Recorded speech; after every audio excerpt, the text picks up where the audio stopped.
What is going on, everyone? AP over here at Rum Pier Sports, bringing it to you once again. We have the Lineup Builder Show with our partner, SaberSim. I'm here with my two main guys. We got Uncle T. We got Snyder. Snyder, let's bring you in first. What's going on, my man? Hopefully you were recovered from the beating that we put on you last week in the golf streets. What's going on? Actually, no. I mean, in Snyder's defense, he ran so bad. He played very well.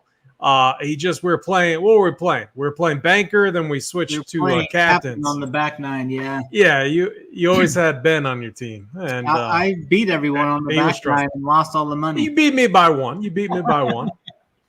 What's going on, Snyder? How you doing? It's looking forward to this week. Off of a good week last week. I had both Gracerman and Rye in my core. I had outrights on both of them. It was just hurtful to see what Gracerman did there. Gracerman's ticket would have paid about $500 more than my Rye one did, but had a really big hashtag how rich. I mean, had Rye and Gracerman.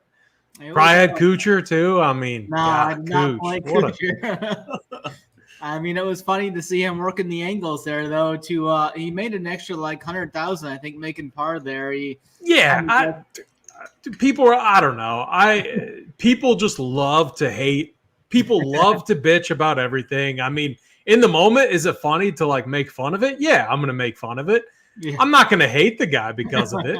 I'm going to hate him because of other stuff. I don't know. Not because of that. Right. Uncle T, what's going on, my man? Yeah, good to be back on, AP. Good to see you after the week off. We always miss our guy, AP, running the ship here. But, no, last week wasn't as good for me as it was for Snyder. I had some nice plays on Gracerman and Rye, but they weren't in the same group or on the same team. And I got about half of my money back. So it wasn't the best week for me overall. I think Saturday showdown, I did pretty well on that. But really just a so-so week for me in the golf streets, and then this week, we start with the playoff events that, they're fun for the golf itself and the lead up as far as, the building all year long towards these events. But, you got 70 this week, 50 next week, 30 the week after. Just not my favorite way as far as DFS, but there's still some big contests out there. We're still going to try to build some winners and win some money, but it's not necessarily my favorite way to play golf DFS. And then on a personal side, real quick, guys, I played 3 rounds of golf over the weekend, Friday, Saturday, Sunday, which was good. Yeah. And I had my first chance ever I never really felt like I was going to beat him in a round, Big T, but I was as close as I've ever Let's been. hear it. Talk to us. We got time. Yeah. How close? It was definitely one of the craziest rounds. I shot a 46 on the front of Eagle Creek, the country club that we belong to, and was just hitting some of the worst shots imaginable. But I did birdie 8 on the way in. So I birdied 8, parred 9 to kind of get a little momentum. And I had 3 more birdies on the back. I had 4 birdies. So I went 46-36 for an 82. Big T he didn't play his best, but he still shot a 79. So moral of the story is he still beat me by 3, but hey, I hit a round. I've never had a round with 4 birdies. Problem was I shot a 46 on the front, but hey. I mean, it's very telling right there with what you said. He didn't have his best, but still shot a 79. Yeah. I mean, that's a low handicap player right there. That's that's like, I'm never going to beat my brother-in-law. He's like a plus 0.5 now. He's just ridiculous, plays all the time. I mean, I'm not going to beat him. It's like it would take 3 acts of God for me to beat him. So it's just, that's what's fun about golf and, handicap and that's just the same thing with you, Snyder. I mean, you had the bad captains and is what it is. And, you roll with the punches, but we're at the FedEx, we're in the playoffs, which means golf winding down for a little bit, but it's not a bad thing. We got football right around the corner. Oh, we got the Chiefs. Oh yeah. I feel I've never felt like better about a year than this one. And, I got Snyder texting me the other night, like when Hollywood Brown got hurt and stuff. And dude, he's got let him rest 7 weeks, 8 weeks. I don't care. We don't need him yet. Get him healthy, get him fully healthy. We'll take him at the end of the season. But no, we have NFL coming up. We got the best college football team by far, in my opinion. I heard from a little birdie that DraftKings is going to have bigger contests, putting a bigger emphasis on college football too. So a lot of good stuff right around the corner. We're going to have promos coming up. We're going to have our schedule launch coming up as well. So a lot of good things in store. But let's get to the golf. It's the FedEx, St. Jude's. Snyder, let's go right back to you. Get us that course preview this week. Yeah, we're here in Memphis, Tennessee to start the FedEx Cup playoffs here. Golfers are going to be teeing it up at TPC Southwind this week, which is going to be a par 70. It's going to measure 7,234 yards. Golfers are going to see 11 holes with water in play this week. Some of the smaller greens on tour as well. These Bermuda grass greens will be measuring right around 4,300 square feet on average, and we'll be rolling at around 12 on the step meter. 4 of the last 5 years, we've seen a wing score of at least 15 under par. So expect some scoreable conditions again. Average score here, I would expect somewhere right around that 15 under mark again this year. The penalty for missing the fairway here is higher with these tougher Bermuda 3-inch roughs here. The fairways are slightly more narrow than average as well, as they'll be right around 29 yards wide. The majority of the approach shots will be coming from 125 to 175. Last year, 42% of the approach shots came from this distance. 70 golfers will be teeing it up this week, with the top 50 in standings moving on to the BMW Championship next week. I will be weighing scrambling a little more this week with tougher to hit, smaller greens here. Missing the fairways is a penalty here. It'll only make it tougher to hold these greens as well coming out of the rough there. I will be a little over on accuracy, like over distance, like I just said. And then some key stats we look at this week: stroke gain approach, total driving, around the green with the scrambling emphasized, bogey avoidance, and then putting with Bermuda grass surfaces emphasized. Yeah, very good. Last 4 winners: Lucas Glover last year, and a playoff over Patrick Cantlay. I mean, Glover's like run up to the playoffs and through it was absolutely insane. I mean, I remember doing shows with you guys all around that time. It was absolutely insane. Before that, Bill Z, Abe Answer, and my boy Justin Thomas. Last 4 winners of this tournament. Snyder, great breakdown. As always, we're going to keep our same format. So 70 golfers in the field, no cut. We have SaberSim up right now. SaberSim projections, not actually up yet. But Captain, the hero, we have the RPS projections up. I was sweating a little bit because we can't do our build without projections. We need projections in there. You got to have projections in there to do, to do our build. So we're going to use the RPS projections. They are we've talked about this a few times. Our projections are geared more towards course fit. So we're trying to identify what's the best type of golfer that we want at this event. That's going to grade out and profile the best in regards to what course we're playing. And that's kind of how our and then we take our model. We have our different parameters that we set. That's our the high low of our projections. Whereas SaberSims, which I really like about them, completely different. They are simulating the event, going hole by hole. So we don't have those yet. We're going to use the RPS projections. We're going to go tier by tier like we always do. We're going to add our bias to it. We're going to run our builds, and that's going to be a wrap. Uncle T, let's start with you. In this 10K and up range, the studs, Colin Morikawa, who's been pretty hurtful of late. That's Snyder's boy. Not my boy, not your boy, Snyder's boy, up to Scotty Scheffler. I think another one of Scott, all of our boys, but I think the guy that's been beating his chest the longest on Scotty is also our boy Snyder. So what are you doing with the top range this week? Yeah, only 5 guys up here. When I first opened up the pricing early yesterday, I was kind of hoping Scotty would be maybe closer to the 13K range. Obviously, we don't have the 5K range this week. It's obviously a shorter field, half the field that we're normally used to seeing. I was kind of hoping he'd be up in the 12.7, 12.8, 12.9 range. But at 12.4, it just feels like, again, he's not expensive enough, and I think he should have been up further. So I like Scotty quite a bit here. Obviously, everybody knows he's going to get Player of the Year. He's coming off the gold medal. where I think it was a 63 or 64 on Sunday over in Paris. I can't remember the exact number, but coming off a gold medal, 6 wins on the year, 14 top 10s and 16 starts, which is crazy. 2 starts outside the top 10 all year long, just crazy numbers. So I'm going to play Scotty. I'm not even really going to think about it. He'll be the highest owned. He'll be right around 30 or maybe even a little bit more in some contests. So I'm going to play Scotty.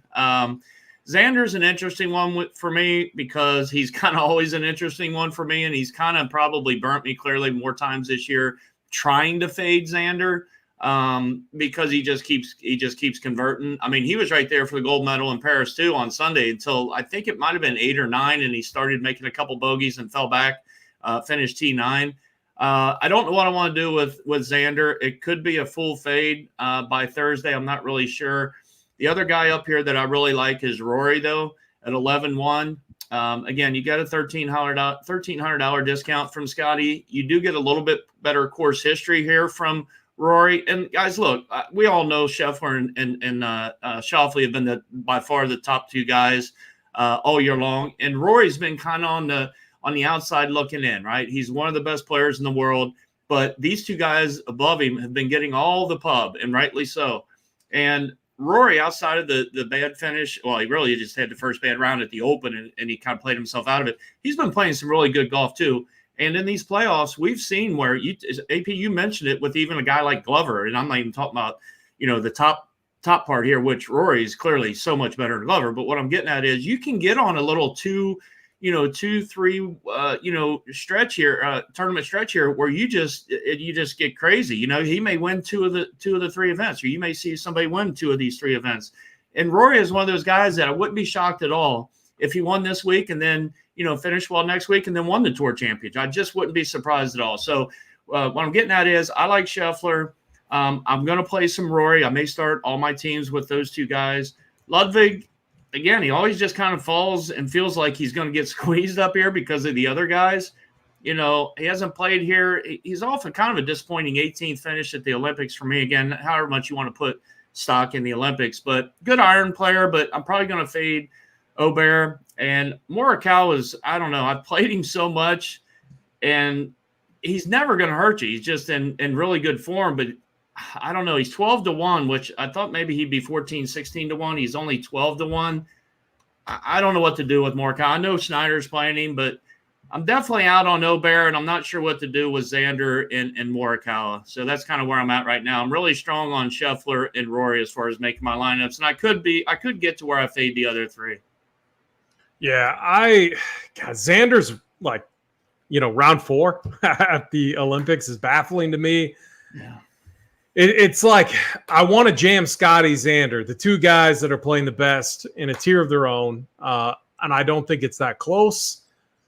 But that final round, like we see this with Xander. Like I've seen it so many different times. The Masters one year where he just kind of gives up, and I got that fear in me. Like with how good he's playing, he's been playing awesome. Like a 2-time major winner this year, was never a winner before that. Now he's a winner, and he's been playing so good.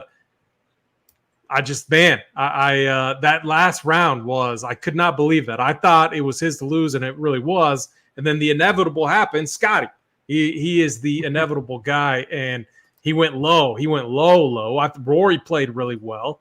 Wyndham Clark, we'll talk about him later. He played really well also on that day 4. So I'm with you. I do want to emphasize and highlight like the guys who are playing the best, which is Scotty, Xander. Rory slowly creeping up, and we know Rory. We know what he does in the playoffs. We've seen it. He's obviously won the FedEx. He's been there before. He gets hot in these moments, and when he does, you want to ride him. So, Snyder, let's go over to you, though. What are you doing with this top range? Yeah, I'm right there with Uncle T pretty much. I think Rory is going to be my highest own of these top guys. Whoa! Love to see it. We're coming in. Rory's top 5, 3 last 4 events. What? What? A break. Hold on, guys. We got a connection issue or something here? Wait, is that Snyder? Rory's going to be your highest owned guy? Rory is going to win this event this week. Oh, God. My chair is so big I can't really fall out of it, but I literally was about to fall out of my chair. I mean, Snyder is on Rory, his highest owned guy. This is insane. This is breaking news, like absolutely insane. AP, if he follows up here in a minute with a full fade of Colin Morikawa, you and I are going to leave the show. I might go all in. I might go to the bank real quick, get a mortgage, take out a little home equity loan and max this baby this week. Yeah, you just look at his ball striking. It's been great. Besides the Open Championship, he kind of got in the bad way, but I don't know what happened with him there. It just kind of snowballed on really quick, and I'll give him a pass on the Open.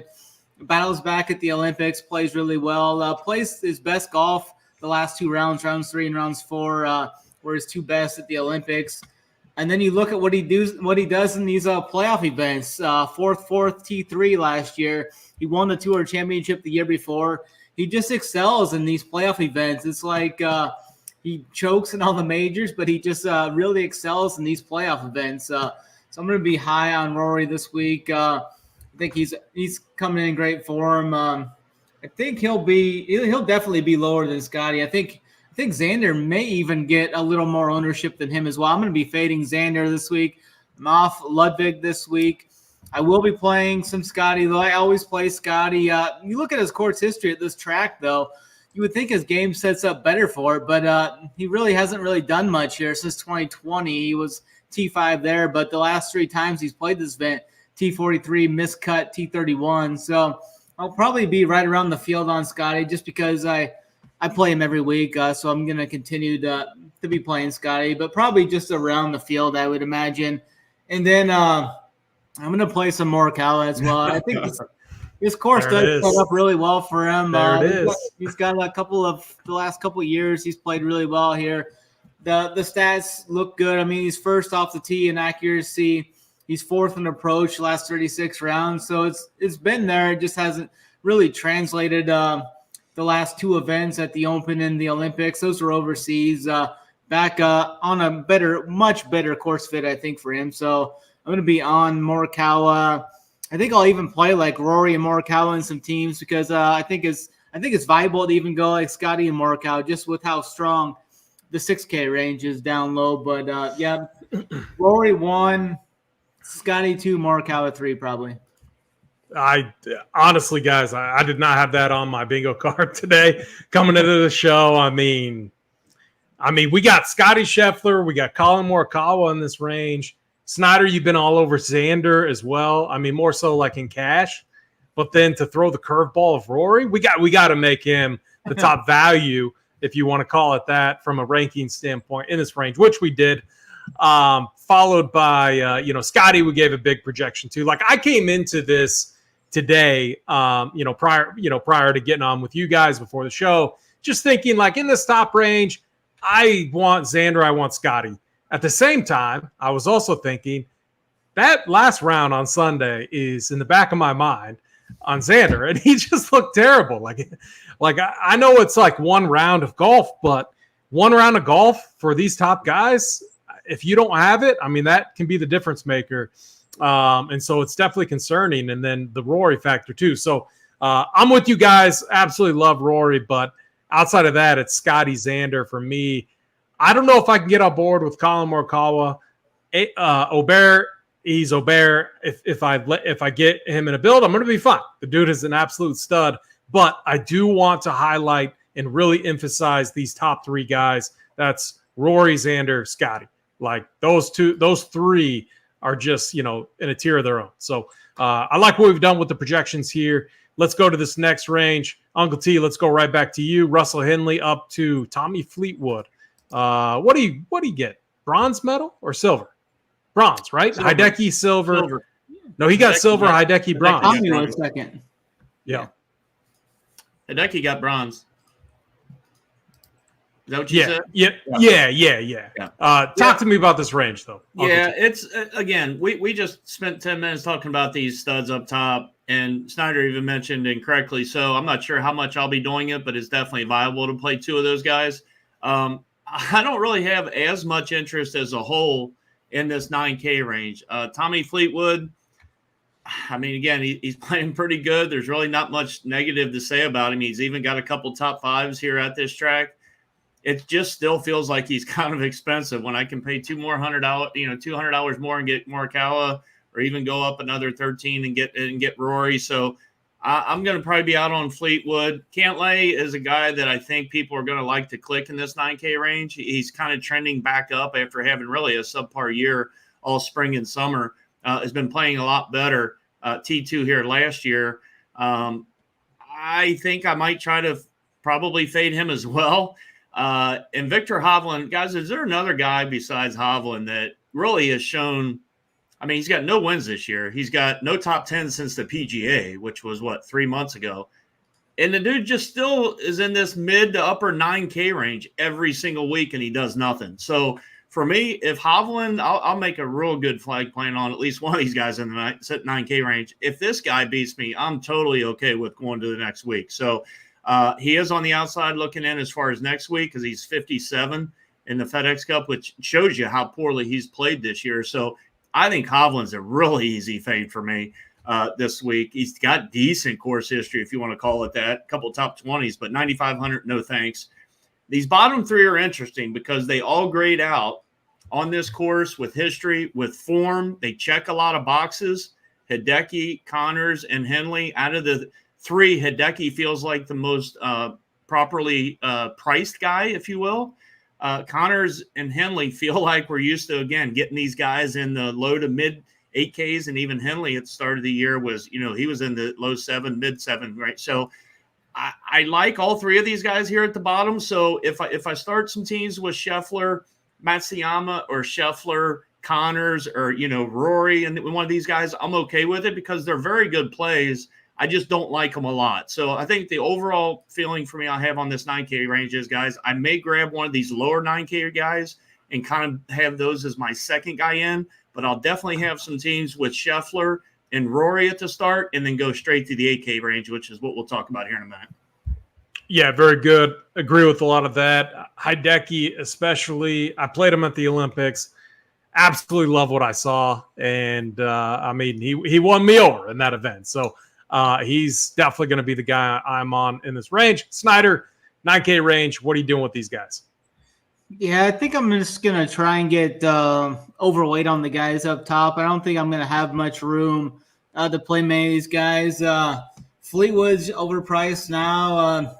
Cantley's fine for tournaments if you want to go there. I won't do it, though.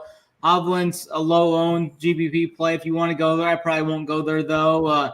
Hideki, 9,300, doesn't have the greatest course history here.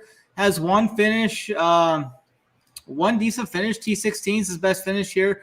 Otherwise, he's been basically T30 in his other ones. Connors is priced a little too high for me. I do like Henley, though, at 9K. I think Henley's going to be one of the more popular guys that kind of gets steamed up as the event goes. I know he's got a couple of top 10s here, 2 of the last 4 times. He's coming off that 5th place at the Open. I think this game just sets up really well for him. He's good off the tee, accuracy-wise, good approach player, can get some putts to fall if the putter heats up for him. So I think Russell Henley at 9K would be the guy I would prefer in this range. I just don't really like I'd rather play Morikawa or Rory at higher owners, at even more of those guys, than play like a Fleetwood or a Cantlay or a Hovland or some of these guys in this range. But I think Henley is definitely a good play, though, this week. Yeah, I think Henley's definitely a sneaky guy. And you can see here, I'm not – when you look at the projections, I bumped a few guys up, but not by a lot. And I bumped a few guys down, mainly Hideki. But really, I want to highlight this top range, our top 3 guys. And I'm with you guys that one of these guys in this 9K range, they need to top 5, be up there, potentially win, which, yeah, if any of these guys won, I guess I'd be surprised if Tommy won. He, still hasn't won over here. But Matsuyama's the guy, or Cantlay, I think, are the 2 guys that if they won, I wouldn't be that surprised. Hovland, I would be very surprised. He's been terrible. He's been ass cheeks, the guy. And again, he's just got something going on. We haven't been playing him, so why play him here? Makes no sense. I may target him in some matchups too, AP. I may target against Hovland in some matchups here this week as well. I'm going to start. I think the last time I looked, Connors was even -125 against Hovland, and I again, I think that's actually a decent bet. So yeah, I like that. I definitely like that too. Let's go to the 8K range. Let's go right back to you, Uncle T. Tom Kim. We love Tom Kim. Down to Shane Lowry. What are you doing with the 8K range? yeah, like this range a lot better, clearly than the range above. I think Hey. some of these guys up in the top part of this range have just as much upside as the lower 9K range, which we see quite a bit as well. Obviously, pricing and then odds with the guys out in the desert there. They're sometimes they'll not always match up.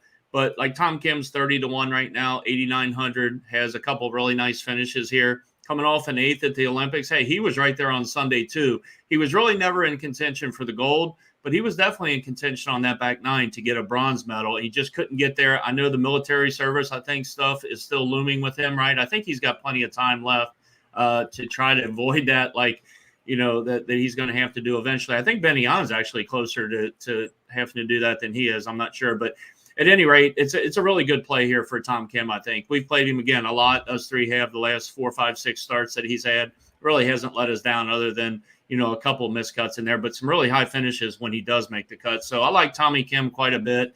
I'll just mention a couple other guys that I am going to be on. Justin Thomas, AP, you'll be happy to hear our guy, Justin Thomas. I like him quite a bit. 8,400 is a very fair price tag. Elite history here. He's won it. Couple other, top 15s. He's been rested a little bit, hasn't played in a little bit, but I think his game has been trending back up the last month and a half, 2 months of this season.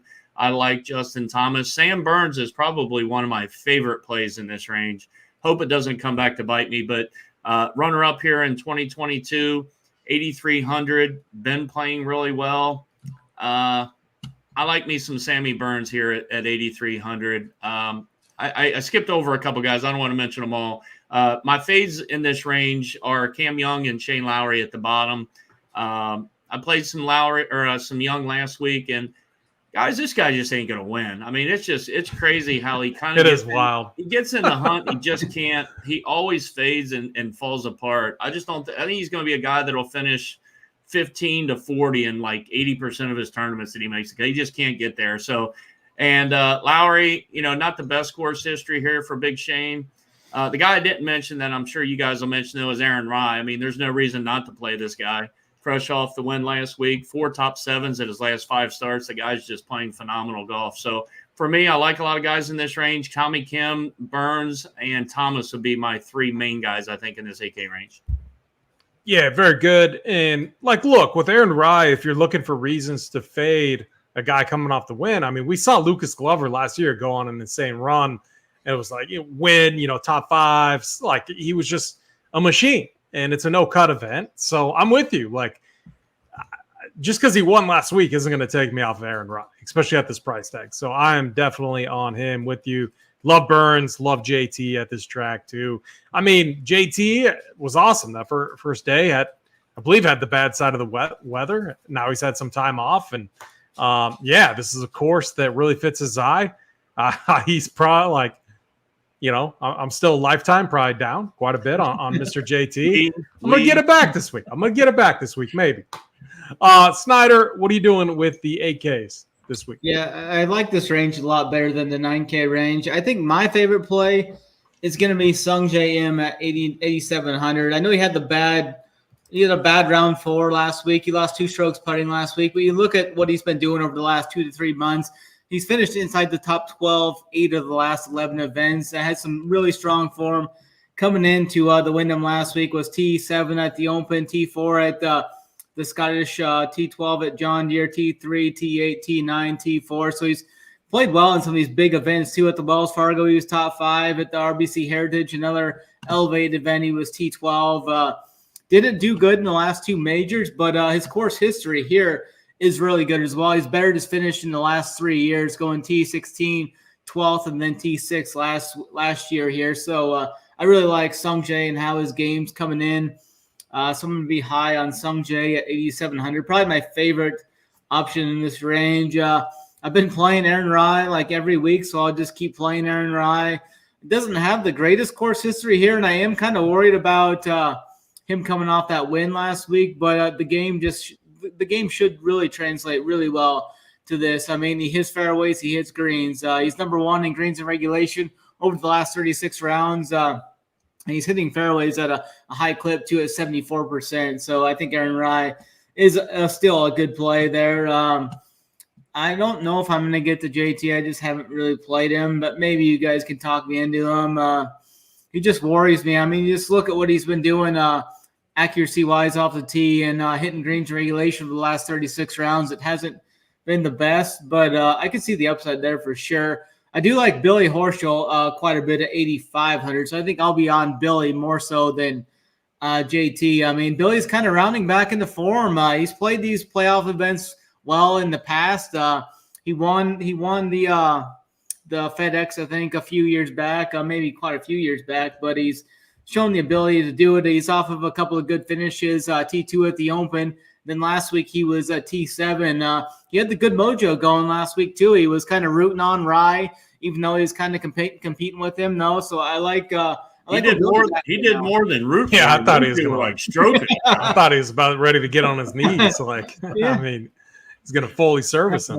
I like his headspace. I think he's in a good spot right now. I know, a couple years ago he was really down in the dumps. Didn't know if he's ever going to make it back, and off a couple good finishes with some good mojo heading into the playoffs. So I'm going to be on some Billy at 85. Sung Jae is my favorite play, and Billy might be my second favorite play. Yeah, very good. This range is loaded. I agree with you guys. Comparing this to the 9Ks, just so many more options that feel really good. Sung Jae. I even like Sahith a little bit. Yeah. Billy Ho looked good last week. JT, Sammy Burns, absolutely like. Aaron Rai. And then Uncle T, I'm fully on board with you. I'm not going to play Cam Young and probably not going to get to Shane Lowry. So I really like these guys, 8,200 up to the 8,900. And if I was finishing my build and any one of them was the guy that landed in, I would honestly feel pretty good about that. Not really a guy that I would look to fade. I don't think there's a guy in this range too that I fully want to prioritize yet as well. So it's just a range I really like. We'll see at the end of this how things shake up from a build standpoint. Let's keep it going. Let's go down to the 7Ks. Uncle T, right back to you. This range, just talk to me about the guys that you like. I'll bring them into the player pool, and that's how we will treat the 7Ks.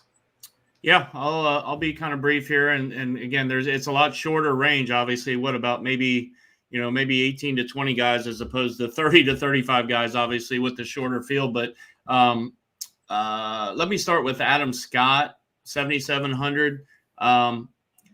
His days of really contending and having upside to win are probably over in most of these events. Clearly, he hasn't won in quite a while. But at 7,700, he can still rack up some top 5 and top 10 finishes. His last 2 starts were a T10 and a T2. So at 7,700, 45 to 1 in Vegas, I kind of like me some Adam Scott. I haven't played him really in this stretch of good golf he's played, but I'm going to hop on board here with Adam Scott, 7,700. I think it's a nice flop lag situation here for Brian Harman. And again, Harman's a guy I usually have to get talked on by. Big T's not one of my favorite golfers to play, but he definitely has played well at times this year. Has played this course pretty well. 3 made cuts. He's got a T3 here a couple years ago. Really disappointed last week at the Wyndham. I had quite a bit of him. Finished T45. Really didn't, never really got kind of going and making the birdies that you needed to make to move up the board. But I like Harman here, a little flop lag. And then going down towards the middle of the range here, Sepp Straka. I love Sepp Straka. 7,400, hits a lot of fairways, does a lot of what I want on this course. Does need to get hot with the blade to make a lot of birdies to maybe contend for a top 10 or 15 this week at this price tag. But I kind of like him here. I think he lost in a playoff 2 years ago. I can't remember who it was. Was it might have been Zalatoris. I think he lost in a playoff to Zalatoris. Correct me if I'm wrong there, Snyder. But I like me some Straka. And then Davis Thompson. I've played Davis Thompson a lot the last 2 months. And this guy feels like he's one of them guys like Aaron Rai, though. Haven't really talked about him coming into the year. And all of a sudden, these guys are just racking up top finishes. So I'm gonna play some David Thompson. Since the U.S. Open, he's been really good. T12 last week at the Wyndham, 1 at the John Deere, T2 at the Rocket. So I like Davis Thompson, and those are the 4 I'm going to talk about. There's some guys at the bottom end of the range that are good value plays, like Alex Noren, I think is a good value at 7,200. But I'll let Snyder get in and talk about some of his favorites. What a donkey. On mute. I mean, like my guy, Mark, he's got me just in shambles over here. Shots fired to Landa. I mean, I got to bring this comment up. Like absolute shots fired to our boy Landa. I mean, Gracerman, yeah, 830K this week. An awesome weekend from Mr. Gracerman. I love that comment. Good stuff. But yeah, Min Woo Lee. I mean, who's more broken than him right now? Maybe Victor Hovland, but I'm not either. Snyder, what are you doing with the 7Ks? Yeah, I think Davis Thompson is the best play in this range. You look at what he's been doing recently. He did struggle some, but his struggles came overseas at the Scottish Open and the Open. He just couldn't get the ball strike, and the iron play was just nowhere to be seen from him overseas. He comes back overseas, and the ball striking is right back, plus 2.6 strokes gained ball striking last week. He's been great stateside. His last 4 events have been T12 or better with that win at the John Deere Classic before going overseas. I really like his game. That sets up really well for this track, too. He's hitting about 72% of his greens in regulation over the last 36 rounds. Just a great around-the-green player, too. So if he misses some of these smaller greens, I think he's one of the better around-the-green players in the field this week. So love him getting up and down if he needs to. I think Christian Bezuidenhout is a pretty safe option. I think has quite a bit of top 25 equity. I mean, he's playing some great golf. His game should translate really well here. Didn't play here last year. Wasn't the best in 22, but I think he's a much better golfer. He's playing much better golf this year than he was back in 2022. So I'll be on some C-Bez. I don't mind the Adam Scott call. I think his game could translate really well here, so I think he's fine. I'm not sure what I'm going to do with Clark yet. His course history here isn't the best, and I think he's going to be one of those sneaky guys that kind of gets steamed up a little bit. I know he played great the last 3 days at the Olympics. I mean, that first round from Wyndham Clark pretty much buried him for any chances at a medal, but he played great the last 2 rounds there.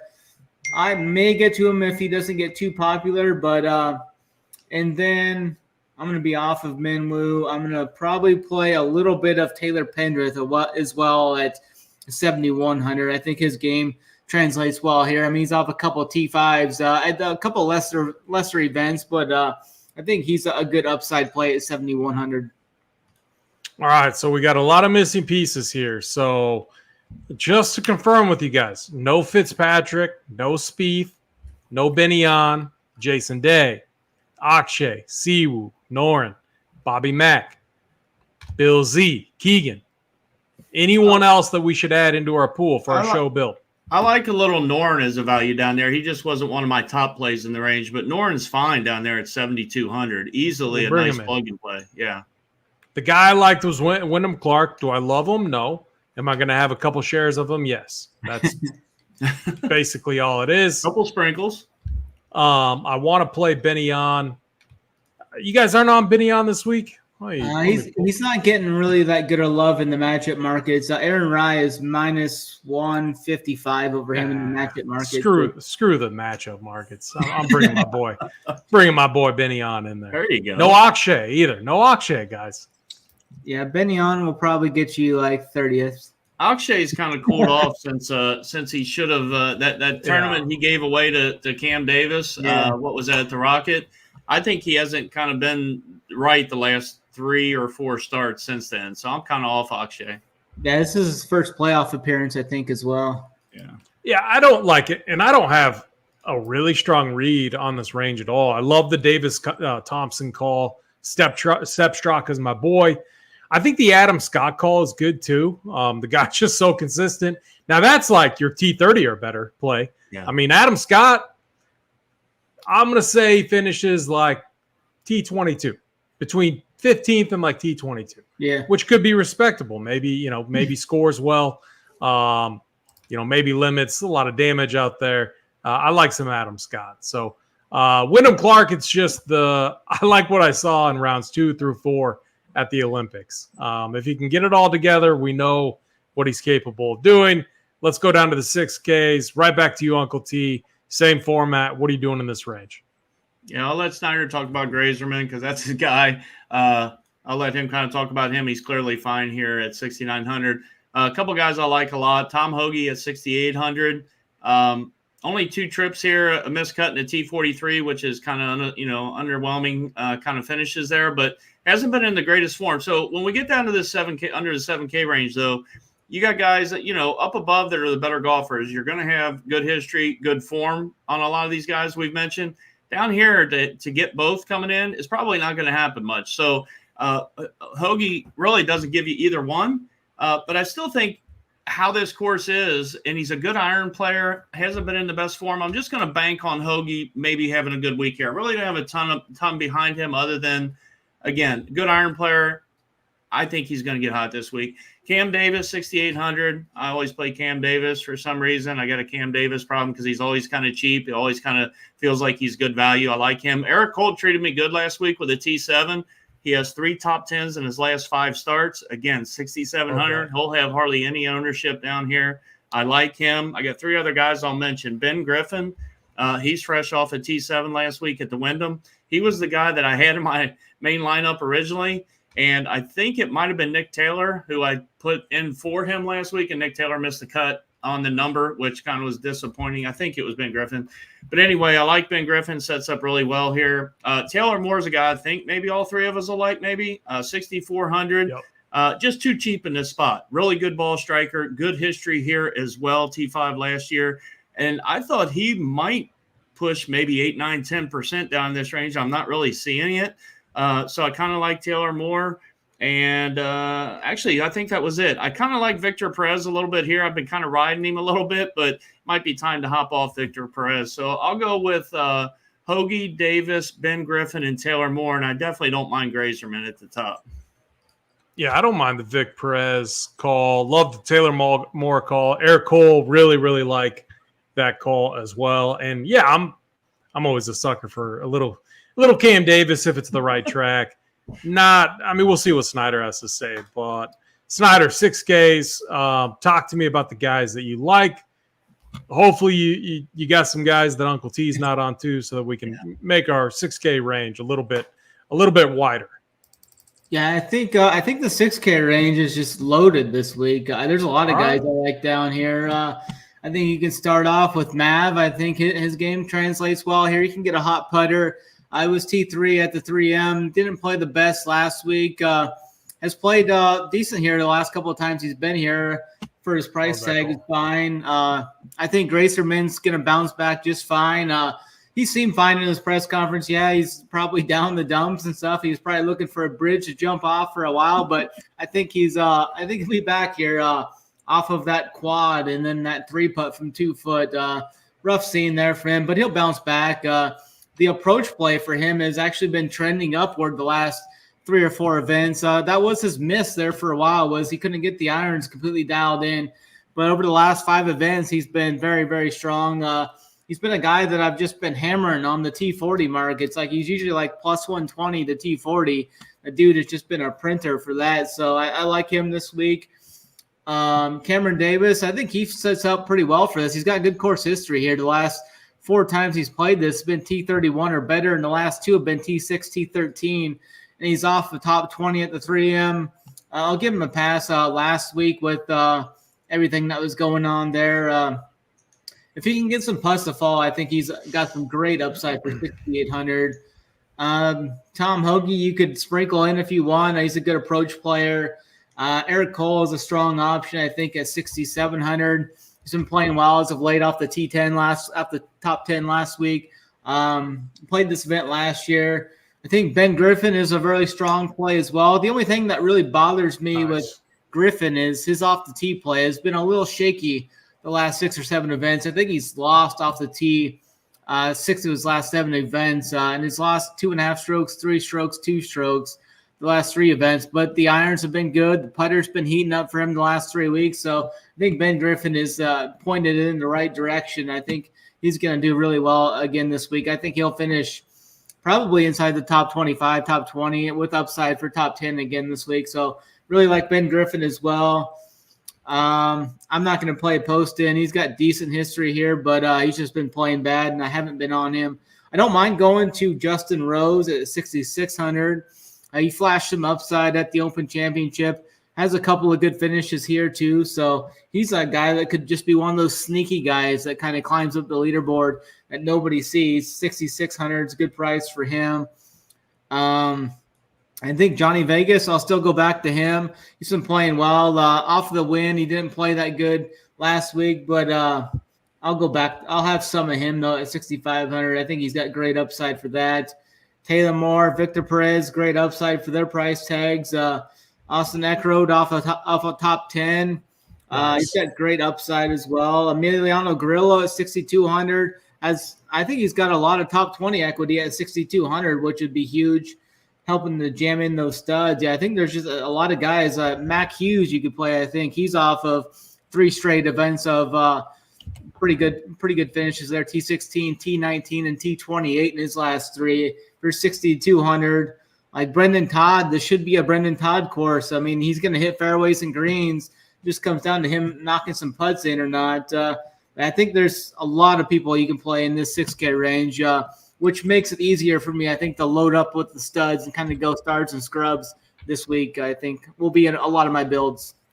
Yeah, I love that too. That's why I'm being pretty liberal with, our player pool down in this range.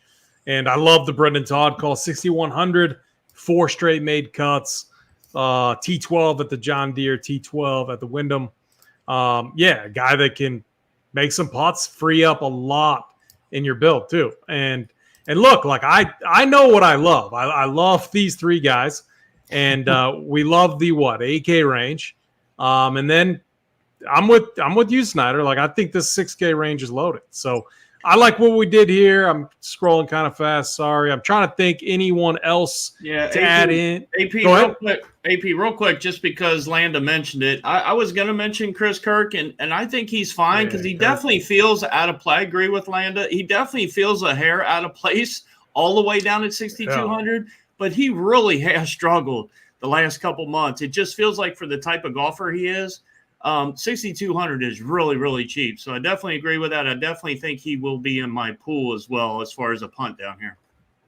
I mean, man, the only other guy, I know, Snyder, you said you're kind of torn, but Denny, just another putter that in this format could score well. So I mean, look, let's see. I want to see how these builds pan out. We have a big 6K range. We like a lot of these guys. Some misprices potentially. 7K range is fine. We love the 8Ks, 9K, okay, and then we love the top 3. So let's run this. Let's see where we stand. And all right, so this is actually going to be interesting. This is going to be really interesting. So we don't have the Sims ready to go yet. So I think Saber's still, usually they have all their stuff up by Tuesday. We're usually pretty safe. I know I was talking to my guy Jordan over there at SaberSim. He's out right now. Maybe that has something to do with it, but no fear. We are going to run it the old school way. We're going to still be able to do it how we do it, get our show builds.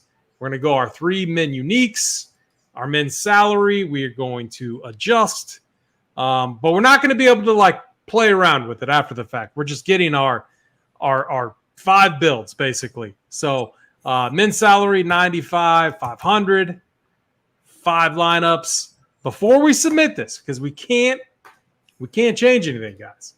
Is there, and let me make this bigger, and I'll go slow.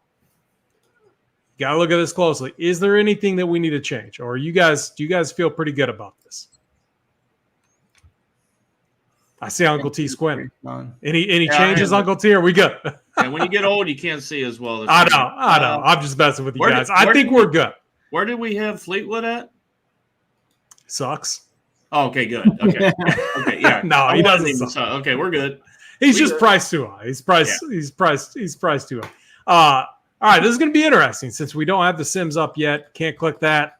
That's the button I like to click right there. This is going to go a lot quicker. So I think we'll talk about our builds first, and and then we'll go into our winners, assuming this works how I think it's going to work.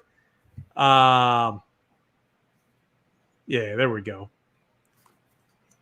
So normally we have the Sims up and everything, but let's look at our top 5 builds. Wow, the number one. Wow. What was that? Rory and Chef up top, right? I thought this might be the case too. With that 6K range, now this is our show build. We love the top K range or the studs. I kind of thought this would happen for our main build. You incorporate the Sims, you obviously get a little bit different, but I don't hate it. I really don't. Jamming in, I mean, this feels old school. It feels old school. We got the 6Ks with the studs. I don't hate it. I don't know if it's the week because what am I concerned about here? The lack of 8K guys. We talked about how strong that 8K range is. We have nothing from there. So that would be my one concern. Same thing here. It's really bringing in the studs. Here we go. We have Sammy Burns in there. Yeah, so not being able to go through our normal process, we're getting a true stud and value type of build, which I don't hate. It could definitely ship. But Snyder, what's your first thoughts? Yeah, I think I'm going to try and fit 2 studs in some lineups. Definitely. I will have at least one. I'll make a rule for at least one Scotty, Rory, and Morikawa in every build this week, I think. So I definitely want one of those 3 to anchor all my teams. I think one of those guys is going to be right there at the end holding up the trophy. So definitely want one of those guys in there. But even on that top build, you could see Rory, Scotty going 1-2, and then Cam Davis could be top 10. You could see a couple of those guys mix in the T15 or something, which I think there's routes to that being optimal this week for sure. Yeah, I agree with all of that. Uncle T, what's your thoughts? Yeah, I have similar thoughts. I agree. And again, we talked about it's interesting seeing it play out and see kind of what we're looking at. It is interesting when if we playing around with it. I bumped up the 8Ks. I just had to see it. I bumped them up, and let's see what happens. Yeah, I mean, we got to totally avoid a couple of these 8K guys, from for sure winning the tournament, because then we're kind of backed into a corner. But you go Chef or Rory, where do you need those guys to finish? I know everybody always talks about that though, but in this particular build, when we're skipping the 8-9 and we're playing 3 6s and 1 7K, is that what it was? I think it's just, I don't know, might be asking a little too much. I don't mind how it looks on paper because we like those guys, but I don't know. I kind of like that one down a little bit where it had. I changed it up a little bit. I like. Yeah, I like this one quite a bit. We have Eckroat in there, Burnsy, Davis. Okay. Double stud in there, and then Brendan Todd. For me, I like that better than the one you had earlier. Me personally, but it is saying something. I bumped up the entire 8K range. I did it very quickly. I don't know if you guys saw that or not, and then I reran it. And the second graded build as the highest, now again we're doing an old school route, is Scotty Rory. So I mean, there's something to say about some of these plays down the 6K range. Like Mav McNeely feels too cheap. Taylor Moore feels like a great play as well. And I don't know. I think this maybe could be kind of an old school week where the stud and value wins out. We'll see. It really. For that build to work, we really need the studs, the Rory. We need a Rory, Scotty, Xander down the stretch, all battling it out, which I could definitely see happen. So it is definitely going to be very interesting. I'm obviously going to rerun this when the Sims get up and going. Here's a build that's also really interesting: 1 stud plus Sepp in there, Burnsy, Aaron Rye, Davis Thompson, Brian Harman. So a lot of different build paths from a roster construction standpoint that I don't know. I honestly like the only one I wouldn't like if someone is fading the top 3 guys. If you're fading the top 3 guys and you're going fully balanced, I don't know if I can be on your same team this week. So if that beats me, it beats me, but I feel pretty good about the studs up top. So let's get to our winners and let's get out of here. Snyder, who do you have winning this week? Yeah, I'm gonna go up top this week. I'm gonna go with Rory to win at 9-1. I think that's good odds. There's a 10-1 out there on some sites, but DK Partner has a 9-1. Maybe they'll even have a boost there for you as well. So I like Rory at 9-1. And then my longer shot guy is gonna be Sung J M at 35 to 40-1, depending on where you're shopping at. But I like Sung J. His chances to be right there on Sunday as well at 35, 40-1 ish. I love that call. Uncle T, who you got? Yeah, I got to be honest. 55 minutes ago, I came into this show knowing that neither one of you guys were going to pick the winner that I had. And I was totally shocked that Snyder was on board with Rory. And I'm not going to change just because he's on him. I think it's Rory's time to maybe win this week, and he's going to go on one of his playoff runs. Again, Scheffler and Xander have gotten all the attention the entire year, and again, deservedly so. I think Rory could start this week with a win and then maybe even get another one in the next couple of weeks. So I agree with Snyder. I'm going to double up. I don't think we've done that all year, but I like Rory up top, 9 or 10-1, like you said. My guy towards the middle or down a little bit, 8,300. I'm going to go with Sammy Burns. I think he can get a 50-1. He's 45. Sammy Burns. I was going to take Burnsy. Yeah, I mean, now I'm forced into a corner. Now I have to take Justin Thomas. Thanks, guys. Yeah. All right, but yeah, Burnsy will be my guy lower down, and I wanted to take Sepp Straka at 65-1. I just don't think Sepp is. I do think while a winner has come, we saw Glover, we saw Zalator. I think the winner is still going to come on the top-notch guys this week. I don't think one of the one of the guys down the board is going to win this week. Rory is also -120 to 210. I think that's a really strong bet as well. So, man, I love Sam Burns. I won't double dip with you. I'll go JT. I am going to go. I mean, this is double crazy. I'm going to go Wyndham Clark also. I got to say that really quietly so I don't get made fun of. 60-1. I love what I saw. Former U.S. Open, a major winner. Obviously, this year has been highly volatile, but maybe he found something. Maybe, French lady, maybe got the mojo going. French lady. Over there. I mean, who knows, Uncle T? Who knows? I mean, I love it. But again, I love Rory, but man, 9-1. I don't know if I can, like Scotty, I'm not betting at 3-1. Xander, same thing. So if I was building a betting card, I do think there's some value in Wyndham Clark 60-1. He's equal with Sepp Straka. So I think that's a decent bet. All right, guys. Any other final thoughts, or should we get out of here? I think that's good there. We'll have all the playbook up and the cash chart up later. Showdown content will be up as well.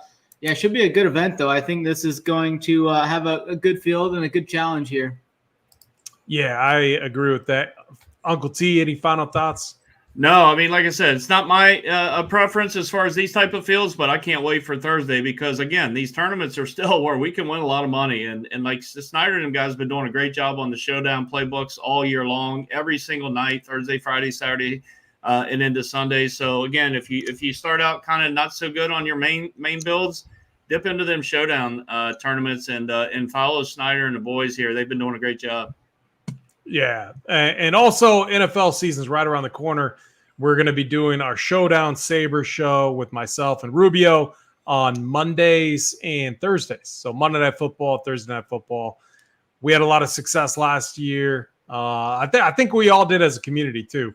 I know I had 3 chops up there. I mean, you're always trying to chop the Millie Maker. You do that a couple times, it pays for the entire season. So that's always the goal. But we're going to have that show for you guys twice a week and all the normal stuff for NFL coming up, same with college. So for that, let's have a good week. Start of the playoffs for Snyder, for Uncle T. I'm AP. Good luck this week. And as always, run pure.